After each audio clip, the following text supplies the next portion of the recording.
Dentists have Reddit, what's the biggest mistake or misunderstanding people make when it comes to dental hygiene? It's not the amount of sugar consumption that's a problem, it's the frequency. If you chug a 2 liters bottle of Coke in under a minute. I mean, it's not great, but your teeth are exposed to the sugar and acid for under a minute. Compare that to sipping on a giant cup of soda throughout the morning at the office. That's a near constant exposure of sugar and acid to your teeth all throughout the morning.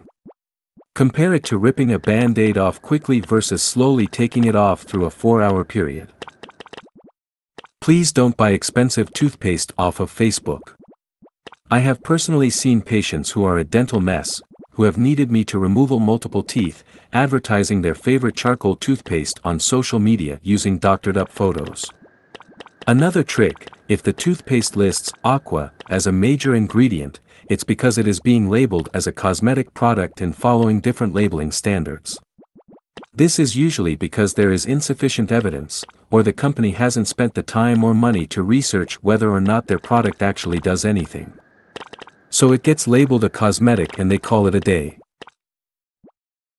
Do not whiten your teeth with charcoal toothpaste.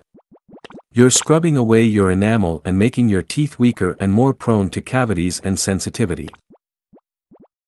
After vomiting, rinse with water using 1 teaspoon of baking soda mixed with 8 ounces of water. Rinse with water if there is no baking soda available. Do not brush the teeth for at least 1 hour. Brushing after the acidic challenge of stomach acid will accelerate enamel tissue damage. Dental hygienist here.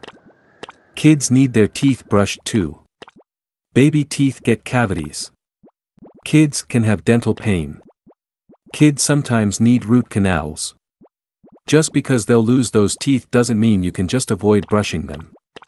Met a woman yesterday who stated that she never brushes her 2-year-old's teeth. Please, brush their teeth. Please don't make them get dental work at such a young age. This is what causes dental fear and avoidance of dentists later in life.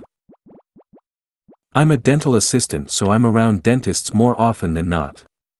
If I had $1 for every time I heard them tell a patient that an electric toothbrush is way more beneficial than a manual, I wouldn't have to work again.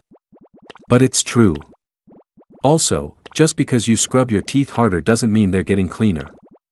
You're actually causing harm, which is why an electric toothbrush is more beneficial, because some stop when you apply too much pressure.